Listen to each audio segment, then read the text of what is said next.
দেওয়ার পরে জনগণ যদি বলে যে এবার যাত্রী উঠানো যাবে, তখন আমি এই ট্রেনে যাত্রী উঠাবো।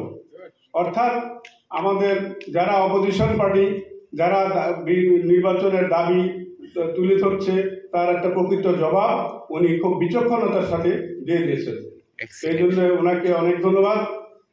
আর আমরা দুর্নীতি সম্পর্কে যে এই বেশিরভাগকে আমাদের ছাত্র জনতার আন্দোলনের মুখে সরে গেছে, তো আমরা হাওয়া ভবনের কথাও ভুলে যাইনি। তারপরে